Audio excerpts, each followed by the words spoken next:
Hi there, this is Clara at Younium.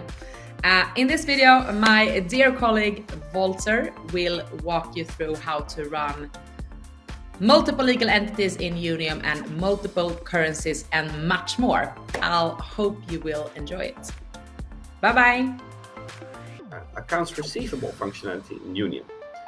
The accounts receivable functionality in Younium kind of starts with the invoicing. So you split up your decision in when you meet us. You can choose like, no, I think my finance system is capable of multi-currencies, multi-legal entities, international tax rules in US. If it can do all of that, fine. Then probably your pain is more in the subscription part. You can choose to, okay, let Younium send me that subscription invoice data to my finance system, and I send the invoice from there, which also means my bank account is connected to that. And I do my reminder management from there. I do my period closing from there and my journals and all the good stuff. But if you say like, no, I think I have quite a local finance system, made for my specific country, but I want to go international.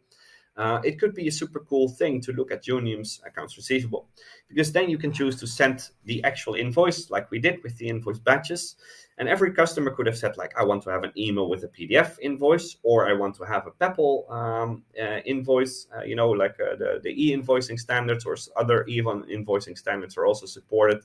Or I want to have, an actual printed invoice, or, I need to print it out from Younium, put it in an envelope and send it off. We even have a connection to a company that does that for you if you want to do that. We don't see it a lot anymore, thank God, but it's still there. And if you want Younium to actually send out the invoice, we of course also need to know who paid those invoices, right? And that's where you have the payments. And if you have a super board finance system, they can add manual payments, each of them. So like, hey, I have an invoice payment, let me add it.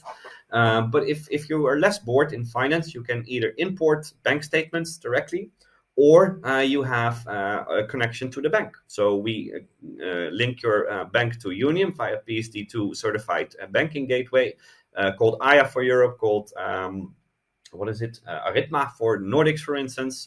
There's others. And then it will retrieve automatic payment data every whatsoever you set up, right?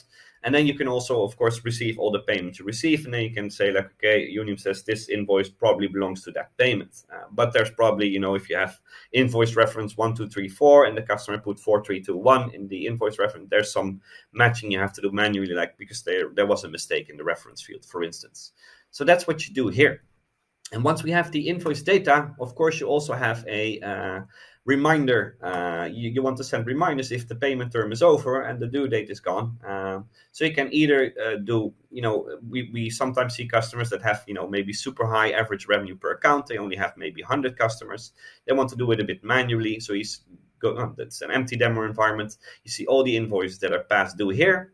And then you see like when did we last send them a reminder, how many reminders did we send, and what was the original due date, and how much are they past due. And you can say, okay, I want to send them a certain reminder in a certain reminder template. If you want to automate that a bit more, you go to invoice settings, automatic invoice reminders, and you say, okay, the first invoice reminder goes out 10 days after the due date, with a template. Hey, super friendly. It's the first reminder. Hey, dear customer, you probably have missed my invoice. Please see it attached. Can you please pay it? Whereas the second reminder is like, hey, I'm, we're getting very upset. We're so scared you forgot about us. And the third reminder is more strict or threatening with legal steps, for instance. This is cool, the automation, but maybe you have like, 5 customers that make up for 50% of your revenue, which are like true enterprise clients. You may want to segment that a bit to make sure that they don't get maybe, automatic reminders. You want to do something for that yourself. So instead of like sending them the random sequence, you just send this to your customer success manager, like, hey, can you give them a call and see what's up? So this is kind of the reminder management of things. Already talked a bit about the multi-legal entity structure, which is good.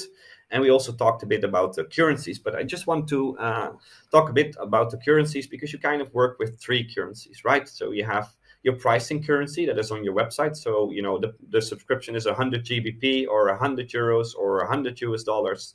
That's the pricing currency. Then you have the invoicing currency. So what is the currency you're actually invoicing at? But you also have the reporting currency. And each legal entity, so this is, for instance, the Amsterdam, where I am at, then it's euros. But here you have the Swedish, which is Swedish crowns, and the parent company, the owners are maybe US dollars, or it's an American company, right? So they want to see the revenue in USD, they want to see it in euros, and they want to see it in Swedish crowns. So that's super important that that's supported, and that is supported within Younium. And also we talked a bit about the sales taxes as well. Of course, you have the European tax support, but we also have the US dollars, the US tax support. So if you invoice in US, and I think if your legal entity is above 1 million revenue, then you need to pay sales tax, and the sales tax is kind of complicated. I think there's roughly 14,000 tax rules, so we have automation for that. Hi there, Clara here once again from Younium. Thank you so much for watching all these videos. If you want to know more, you know where to find us. Bye bye.